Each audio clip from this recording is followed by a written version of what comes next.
ჩვენი გადაცემისთვის უჩვეულო სტუმარი, 7 ბიზნესვუმენი, რომელიც ცდილობს მოასწროს ყველა საქმე.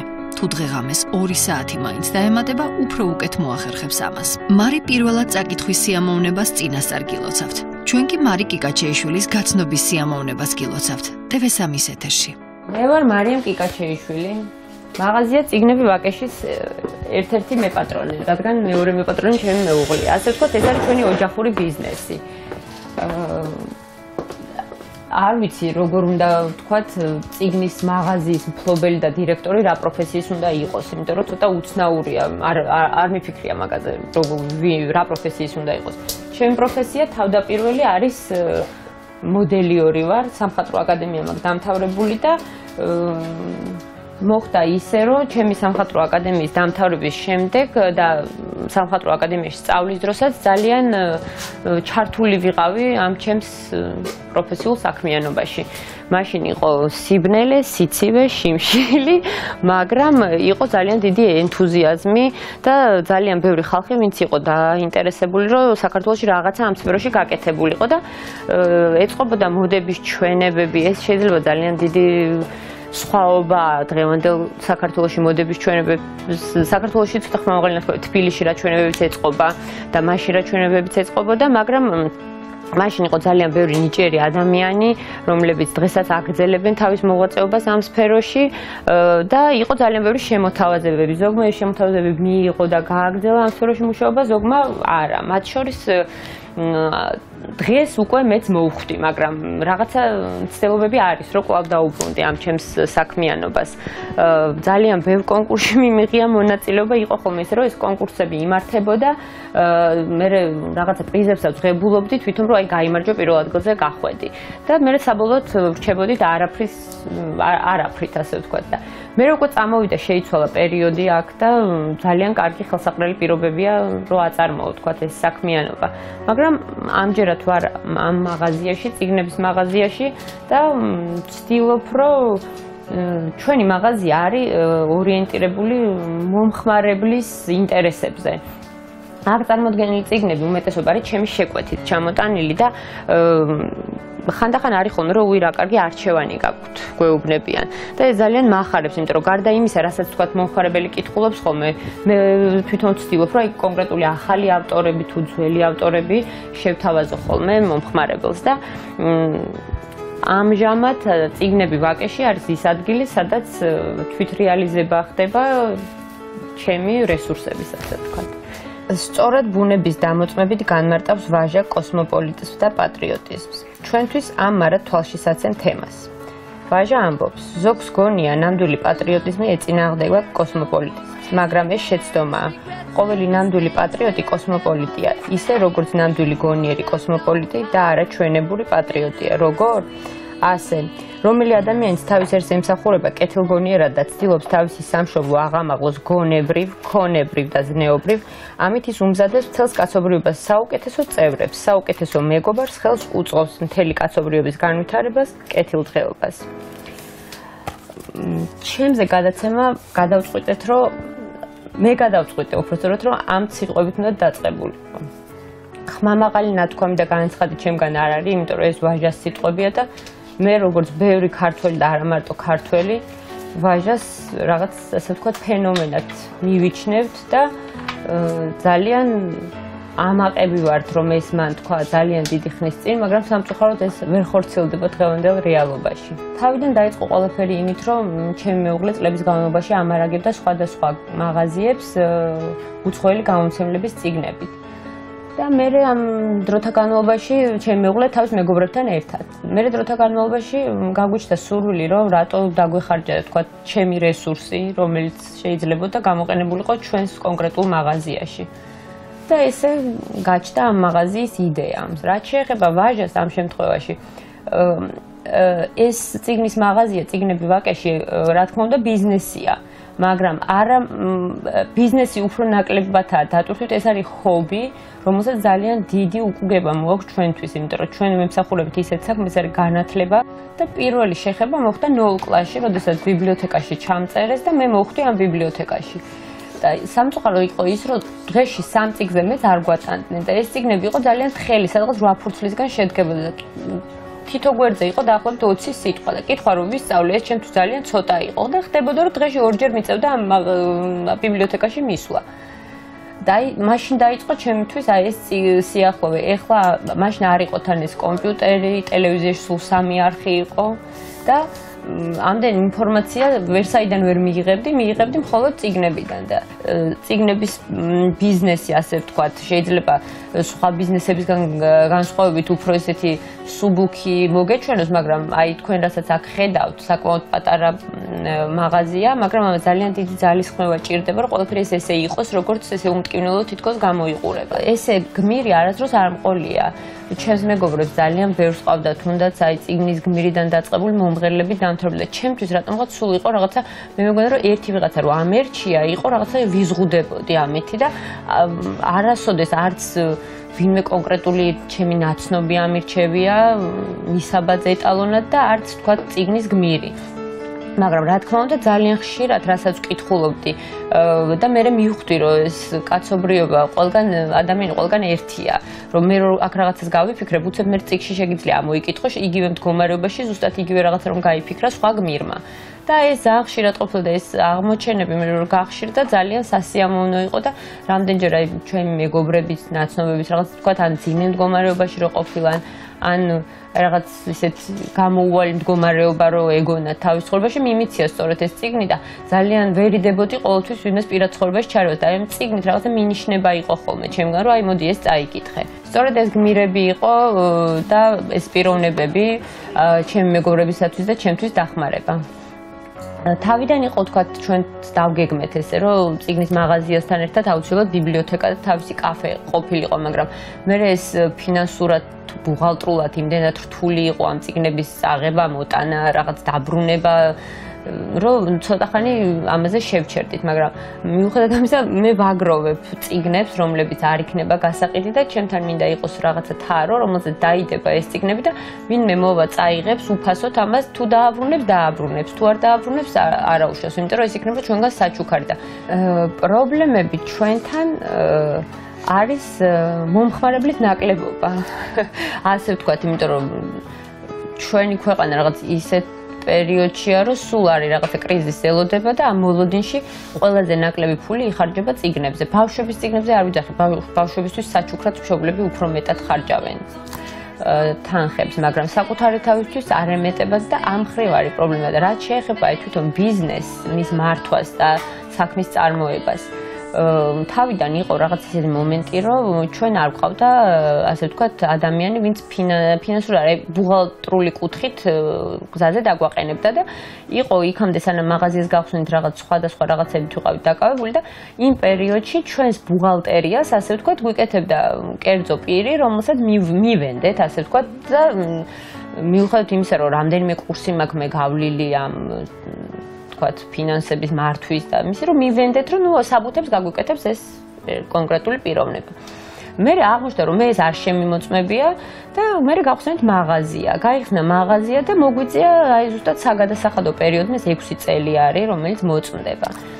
და აღმოჩნდა რომ თურმე იმდენი დარღვევები გვაქვს აი იმ გასულ წლებში, როცა მაღაზია გაიხსნებოდა და ჩვენ არ გვყავდა კონკრეტულად ერთი ადამიანი არჩეული, ვინც ამ ჩვენ საქმეს აწარმოებდა, რომ მაღაზია დადგა რაღაცა კატასტროფის წინაშე, იმიტომ რომ ძალიან დიდი თანხა დაგვაწვა, რაც იცით რა, ცოტა უცნაურია ეს გადასახადების დამალვა, რაღაც მე არ მესმის, იმიტომ რომ ისე კოსმოპოლიტიზმით დავიწყე საუბარი, რომ თუ შენ ხარ მოქალაქე და რაღაცა მოვალეობები გაგაჩნია და სამწუხაროდ ჩვენი არცოდნის ბრალია, რომ არ ვიცი ჩვენი მოქალაქეობრივი მოვალეობები და აქედან გამომდინარე, მე რადგან მაღაზია გავხსენი, მინდოდა რომ ყველაფერი თანამიმდევრობით გამევლო ჩემს ასე ვთქვათ ფინანსურ მენეჯერთან, ჩემს პარტნიორ ორგანიზაციებთან, რომ აი ეს ყველაფერი წყობაში მოგვეყვანა ისე, რომ არ დაშავებულიყო ბიზნესი, არ ყველაფერი სწორად გვემოქმედა კანონის ფარგლებში.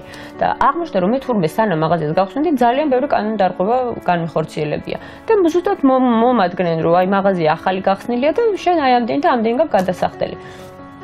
ეს იყო შოკი ჩვენთვის, რომ რა ვქნა, დავხუროთ მაღაზია და მაღაზიას დახურვას აქ არის წარმოდგენილი დაახლოებით 22,000 დასახელების ერთეული და მე უკვე ის რამდენი ეგზემპლარია კიდე მით უფრო მეტი და ეს არის არაერთი გამომცემლობის არა სადღაც 1000-მდე გამომცემელის პროდუქცია და ბუნებრივია ამ მოკლე ხანში ამ ყველაფრის აქ შემოტანა, გაფორმება და მე ისევე მოკლე ხანში უკან დაბრუნება იმ მიზნის რომ მაღაზია ვეღარ იარსებებს, უკვე ძალიან ისეთ დავდექით, მაგრამ ჩვენ თქვით რომ ჩვენი დანაშაულთან ერთით რა დამანახეს უკვე და ამ წლების განმავლობაში რაც მე თვითონ ვაწარმოებდი ამ ბუღალტერიას ჩემს ბუღალტერთან ერთად და ამ ფინანსურ საქმეებს ძალიან ღრმად ჩავიხედე რომ მე ვაღიარე რომ ეს არის ჩემი დანაშაული რომ მე არ ვიცოდი და ამ შემთხვევაში არ ცოდვა არ არის არ ვიცოდი შემეშალა და მე ეს გადასახდელი მაქვს და ყოველთვის მე ჩემს შეცდომას ვაღიარებ როგორც თქვა ბიზნესში ასე ვცდილობ თქვა კერძო ურთიერთობებშიც რომ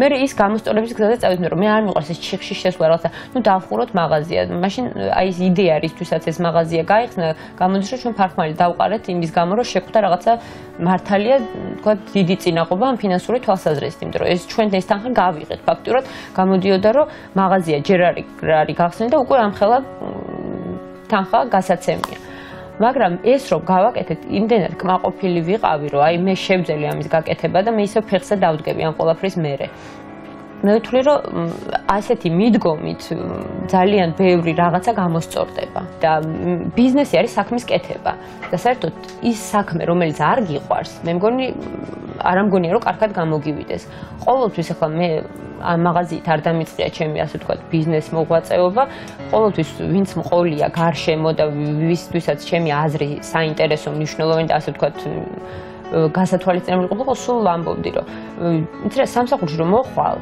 დაივიწყე შენი ოჯახური პრობლემები დაივიწყე არა იმიტომ რომ შენ ეს ფეხებზე დაიკიდო ასე ვთქვათ უბრალოდ დაივიწყე რომ აქ შენ დაისვენო სამსახურისგან და პირიქით როდესაც სამსახურიდან შენ სახლში წახვალ ნუ იფიქრებ ჩემ სამსახურზე ნუ მე მithქვე ჩემ თქვა ქვეშემდგომებისთვის ასე ვთქვათ ჩემს საქმემდებარებაში იყო იმიტომ რომ მე არ მინდა რომ შენ მთელი ღამე ამ სამსახურზე იფიქრო და მეორე დღეს უკვე დაღლილი მოხვიდე აქ და აქედან გამომდინარე ბიზნესი არის საქმის კეთება და იმ საქმის კეთება რომელიც გიყვარს და ამ შემთხვევაში ჩემი ბიზნესი ჩემთვის ძალიან კარგია ჩემთვისაც საინტერესოა და მე მგონი ძალიან ბევრი იმ ხალხისთვის ვინც აქ მოდის და ამ ბიზნესით ჩვენმა მაღაზიამ ვთქვათ ჩემმა გარემოცვამ ისეთი მეგობრები შეიძინა ძალიან ფართო ასე ვთქვათ საზოგადოება მოიცვა ძალიან ბევრნაირი ადამიანი რომელთანაც მე შეხება არც მქონია აქამდე და ვერ წარმოვიდგენდი რომ საერთოდ მომიწევდა მასთან კონტაქტი და იმდენი დადებითი მოგვისმენია მათგან რომ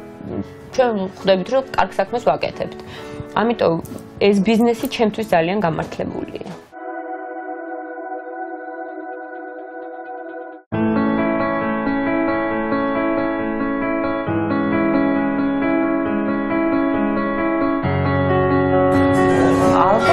დადგა ქალის საუკუნე ქალებს მეტი თავისუფლება აქვს თავისუფლებას ჩემი სუბიექტური აზრია ეს და კომპეტენტურით ვერ ვიქნები მაგრამ თავისუფლება არ ნიშნავს რომ აკეთო ის რაც გინდა არის რაღაცები რასაც უნდა გაითვალისწინო ჩემი აზრით თავისუფლება და ამ შემთხვევაში კონკრეტულად ქალის თავისუფლება არ ნიშნავს იმას რომ კი ქალს შეუძლია ძალიან ბევრი რაღაცა გააკეთოს რასაც კაცი აკეთებს დაწყებს შარფის ჩაცმიდან დამთავრებული ფიზიკური სამუშაოებით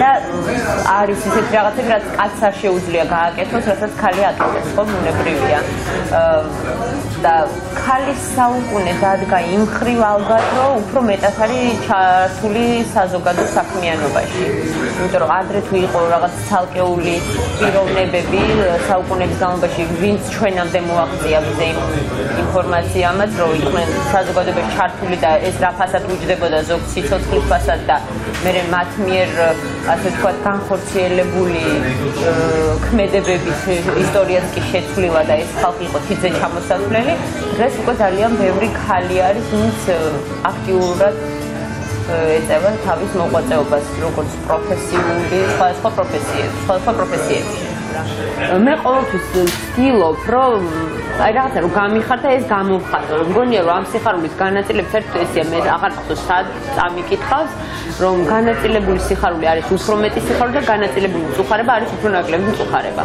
და აი სწორედ ამითი ვხემძღვანელობ. აქედან გამომდინარე, აი მადლობაც, სალამიც და დამშვიდობებაც ჩემთვის არის თქვა ის საბაზისო ურთიერთობაში, რაც ბიზნესაც ეხება თუნდაც. ეხლა არის ეს რაღაცა ყბადაღებული თემა, რომ ვიღაცა რო გირეკავს რაღაცა შემოთავაზებული, გამარჯობათ, როგორ მოგმართოთ, სახელს ეთყვი მარიამ, გამარჯობათ, ხალბატონო მარიამ. ეს ისე არაბუნებრივად გამოსდით, იმიტომ ამას ასწავლიან, მესმის მე რომ ესე უნდა მოიქცეს ეს მათ ასწავლეთ, მაგრამ ეს იმდენად არაბუნებრივია და არა ორგანული მათთვის, რომ მე ამ შემთხვევაში მირჩევნია საერთოდ არ მომმართოს სახელით. და ამიტომაც ვიდეო რაღაცას თუ აკეთებ, მთელი გული და სულით უნდა გააკეთო. შენ თუ იქ ხარ, იმიტომ რომ თქვა სამსახურს ჭირდები, იმიტომ რომ შენ ჭირდება სამსახური. რაღაც გარკვეულ დროს მაინც ხარჯავ ამაზე და მგონია რომ ალბათ ჯობია რომ ხარისხიანად დახარჯო ეს დრო და რაღაცა შედეგი გამოიღოს, ვიდრე ამ რაღაცა კანონებს მისდიო და არაბუნებრივი იყოს შენთვის. ეტიკეტის დაცვა აუცილებელია ყოველთვის. მე ესე მგონია, მაგრამ ეს ეტიკეტი აი ზუსტად სიყალბესთან რაღაცა ერთი ნაბიჯი არის დაშორება და მე მგონი ეს გამეორება ცოდნის დედა, როგორც არის, რომ ხშირად რო გაიმეორებს, მე შენთვის ეს ორგანული და გახდეს, თუ არ არის თავიდან ორგანული. ალბათ მაინც ჯობია რომ რაღაც კანონები დავიცვათ, რომ მე ისინი გავითავისოთ და მე ყოველდღიურობაში ჩვენს და ძალიან ბევრ ჩვენს ირგვლივ მყოფს გაუადვილოთ აი ამის შეთვისება. სიხარულის ურთიერთობაში და ახალგაზრდა გოგოები აი ხალხი ხდება სხვა ეტაპში. იცით რა, ეხლა კონკრეტული მაგალითი შემიძლია მოვიყვანო და ეს ბევრი ფეხმძიმისთვის მithქვია, რომელიც თქვა შიშობს, რომ როგორ ჩაიგვის მისი ფეხმძიმობა და როგორ ჯანმრთელ ბავშვს გააჩენს და აი რაღაცა აი ამ კუთხით, რომ მე როდესაც ვიყავი ფეხმძიმე მეორე ბავშვზე, მქონდა 11 გადაფრენა და დავფრინავდი სრულიად მარტო. დავფრინავდი მივლინებებში. და ეხლა რომ ვფიქრობ, ალბათ ეხლა ვიძახე რომ არ უნდა გამეკეთებინა, მაგრამ მე ამას მაშინ ვაკეთებ, იმიტომ რომ საქმე ჭირდებოდა, მე ეს რო არ გამეკეთებინა, ის საქმე რაღაც დაბრკოლებებით წარიმართებოდა და მე თავი ვალდებულად მიმაჩნდა და ვფიქრობდი რომ სწორად ვაკეთებდი ამას. მე ჩემი ოჯახის გვერდში მედგა მეუღლეც, მშობლების და მეგობრების, რომ ყოჩახ შენ რომ ამას აკეთებ. და ისიც რა, ჯანმრთელი ბავშვი გავაჩინე, საქმეც გაკეთდა ამ დროს და მე მგონია რომ ესე შეთავსება რაღაცები შეიძლება, მაგრამ საერთოდ მე ყველაფერში ზომიერების მომხრე ვარ. აი ეს რაღაცა უაზრო რო ამბობენ ეს სიყვარულის გულისთვის კი ეხა ანა კარენინაც არსებობდა თქვა, მაგრამ რაღაცა ეს არსებობდა და გაიარა ამ დროს. და ეხლა უკვე იმ დონეზე ვართ, აი თუნდაც აი ამ ქალის საუკუნე დადგაო. ისე შეიძლება ეს ყველაფერი მოახერხო. მართალია რა თქმა უნდა ძალიან დიდი შრომის ფასადი. ზარმაცი თუ ხარ ვერაფერს ვერ მოახერხებ. ზარმაცი თუ ხარ ლოგინს ვერ იკოტრირებ, უბრალოდ იწვევი. და ამიტომ აქედან გამომდინარე მე მგონი რომ ამის ყველაფრის შეთავსება და ზომიერების დაცვა ზუსტად არ ზღუდავს ჩვენს თავისუფლებას პირიქით. ეს გვეხმარება იმაში რომ მაქსიმალურად რეალიზებულები ვიყოთ. ამ ბოლო პერიოდში ძალიან ბევრისგან გამიგია და მეც მithქვამს რომ იცით რა არის არ მყოფნის 24 საათი თქო. 1-2 საათს დავამატებდი. თუნდაც იმიტომ რომ ძილი მოვასწრო, იმიტომ რომ მაკლდება ძილი მეც და ბავშვებსაც, იმიტომ რომ ეს ბავშვებიც ისეთი განრიგით ცხოვრობენ დილიდან სკოლაში, შემდეგ თავიანთი განრიგი, ეს მეცადინეობა ყველაფერი და აქედან გამომდინარე დრო მაკლდება, მაგრამ ბუნებას ვერ შეცვლი. 24 საათია და აი ამ 24 საათში მე მგონი უნდა რაღაცნაირად ჩავეტიოთ, რომ არც ზომიერება დავკარგოთ, არც თავისუფლება შეგვიღვდოს და მაქსიმალურად ვეცადოთ ისეთ რა ეს ყოველთვის რაღაც ისე ჟღერდა თუ თითქოს რომ აი რო წახვალდნი რაღაცა დატოვო. იცით რა დატოვო, როცა ცხოვრობ მაშინ უკვე ტოვებ იმ წუთში შენს კვალს და ეს კვალი სხვა ადამიანებზე როგორ აღისახება, მე ყოველთვის ძალიან მნიშვნელოვნად მიმაჩნდა. და ამიტომ ვფიქრობ, რომ ყოველი ჩვენი დღე არის დაბადებიდან დასასრულამდე რაღაცა დრო, როდესაც ჩვენ მაქსიმუმი უნდა გავაკეთოთ. რომაზი ხარ? ეს ადამიანები არის ჩემი და მე მგონი უფრო ძლიერება. იმიტომ რომ ყოველი წუთი მათთან გატარებული ჩემთვის და მე მგონი მათთვისაც არის ძალიან სასიხარულო. აქედან გამომდინარე ვცდილობ ყოველთვის რომ რაღაცა ისეთი გავაკეთო, რაც მათ ესიამოვნებათ და ძალიან ბევრი მაგალითი მიმიღია მათგან კონკრეტულ შემთხვევებში შენიშვნების სახითაც. ყოფილა შემთხვევა რომ რაღაცას განვიხილავდი ხმამაღლად. ნუცას უცებ ისეთი რაღაცა უთქვამს რომ აი რადიკალურად შეუძლია ჩემი პასუხი ამ კითხვაზე. და ელენეს შემთხვევაში ელენე ძალიან კრეატიულია. და ყოფილა შემთხვევა, როდესაც დილას ნუცა გაუშვით სკოლაში, მამაც სამსახურში წავიდა, ელენე დარჩა სახლში და ვეუბნები, რომ ელენე იცი როგორ მეზარება დღეს აი უნდა წავიდე სამსახურში, მერე ბანკში, მერე ნოტარიუსთან, მერე ერთი შეხვედრა, მერე მეორე, მერე ნუცა უნდა გამოვიყვანო სკოლიდან, მერე შენ ბაღიდან. მიყურებს და იცი რა, მოდი, ეხლა შენ დაიძინე. მერე გადავახვიოთ და მერე გამოძინებული წადიო. ხოდა ეს რაღაცა ძალიან კრეატიულები არის საერთოდ ახალი თაობა მოდის ისეთი რომ მათ გაცილებით მეტი შეუძლიათ გააკეთონ. შესაძლოა სკოლაში.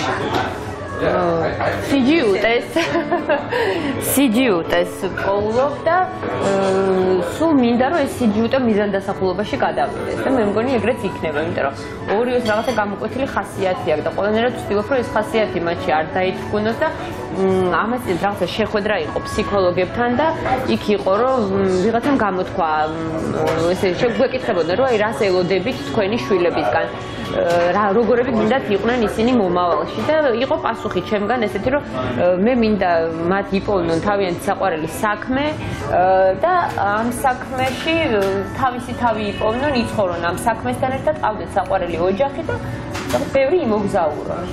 ყავდეთ ყველა ჯანმრთელი და მე უცებ ესეთი წამოვიდა და თქვენთან როგორი ურთიერთობა ექნებათო და მე როცა მოუნდებათ ჩემი ნახვა, მოვლე და ვნახავ.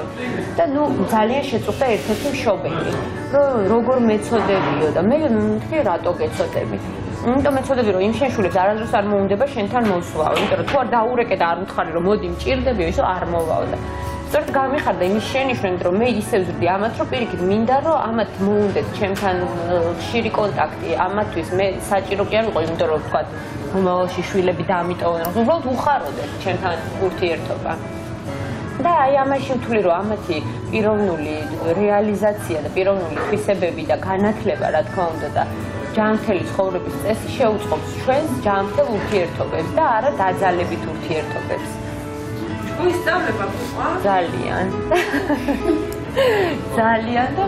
ძალიან მეწინააღმდეგები არ, მაგრამ მე თვითონ წინ ხვდება ეს, რომ ძალიან ხშირად რაც მე მithქვამს და არაერთხელ გამიმეორებია, ყოფილა რომ თურმე ეს უსწავლიათ მათ და მოთმინებაა საჭირო იმისთვის, რომ რაღაცას რო ასწავლი, მე შედეგი გამოიღოს და ბავშვებთან ურთიერთობა კიდე ყოველდღიური სწავლაა. მე ამათგან ძალიან ბევრი რაღაცას სწავლა. მინდა თუ არ მინდა მიწევს. ბიზნესი მაღალ ქუსლებზე. შანელს აქვს ნათქვამი, რომ როდესაც ხარ ცუდად, განსაკუთრებით მაშინ უნდა გამოიყურებოდე კარგად. გისურვებთ, რომ ყოველთვის იყოთ მხნეთ, კარგ ხასიათზე და იყოთ გარშემორტყმული მოსიყვარულე და საინტერესო პიროვნებებით.